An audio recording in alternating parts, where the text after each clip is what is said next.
We've been told for over a decade that we're bad because we're men and that we're no longer needed. The dating scene reflects this. For many men, it is better to live a life alone and unloved than to live a life where you are disrespected and betrayed. The winning move is not to play, and that gets truer every day.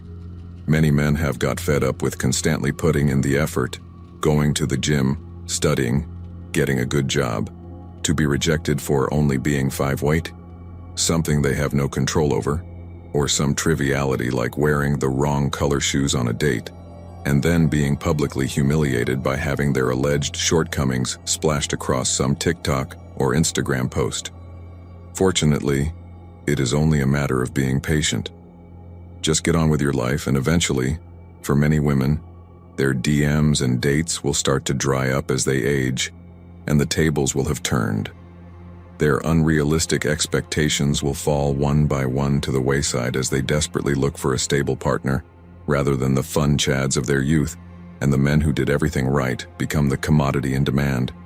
Modern women are so spoiled for choice that they just don't care anymore. They will ghost you the minute they think something better has come their way. A normal, regular person doesn't start crying and then immediately gets out their phone and films themselves, crying to post on social media. A narcissist does that, not a normal person. That's the reason modern women are increasingly single. There comes a time in every man's life when he has to face some facts, and one fact I had to face was that whatever it is women want, I don't have it. I tried, I put myself out there, but it didn't work out. All the time, money and energy I put into dating amounted to nothing, so I'm done trying. Why keep bashing my head against a brick wall? And you know what? It's the same story for every other guy I meet. To be honest, every woman, or man for that matter, who says they can't find someone to date, has someone in their life who is exactly who they're looking for, but they don't notice because they don't fit their vision of a partner.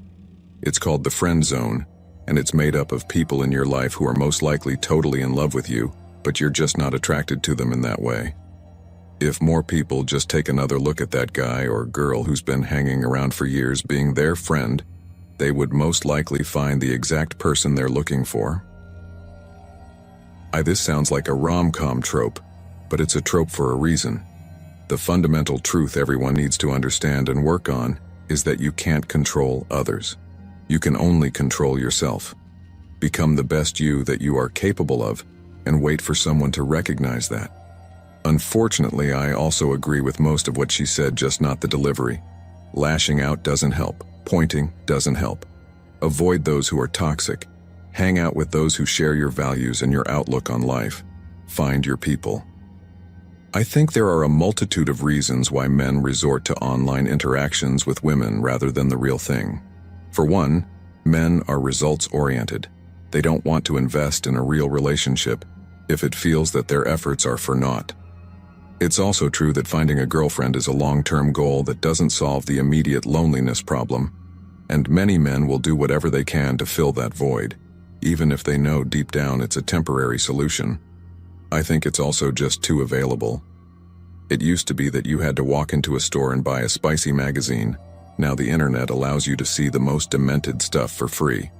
The self-control necessary to break away from that is nothing short of Herculean, and I don't even fault men for it. They say 94% of men have seen online explicit content, and 6% of men are liars. Part of the problem is a lot of us realize that women don't care about us even in relationships. A lot are just there to take the fruits of our labor, and as soon as things get slightly rough, she'll leave and force us to continue paying for her lifestyle after. Hell, a lot of men saw their fathers ruined by it, and refuse to follow the same trajectory. When it comes to taking care of yourself, doing it to be attractive to others is largely redundant. It's fundamental, especially for men, to be able to love and take care of themselves. Period. When you manage to care for yourself, like, and love yourself, you will feel worthy of care and love and recognize it when it's there. You will also be able to live a good life without being desperate about getting these things from others. It's a win-win. Self-esteem is also attractive to potential partners. But when you have it for yourself, it becomes secondary. Get to truly love yourself. Just remember to not get cocky about it. I think once a man has reached a certain level of hundreds of rejections and dealing with women who treated them like crap and never was treated right by a girl, those instant interactions are the only thing that keeps them around. But again, it's for men who have been rejected by women they really liked many, many times and were treated horribly, not those who have been rejected 5 times and a girl never truly was rude to them but thinks she was.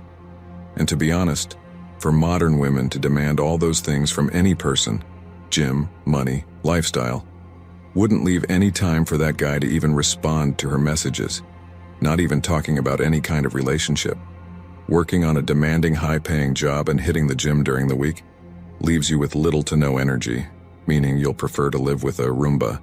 At least it cleans the house in silence. Potentially one day they'll make it bring you coffee so you have some time for hobbies. I've noticed a lot of unfairness in dating standards from both sides. People are imperfect, so we must approach dating with compassion.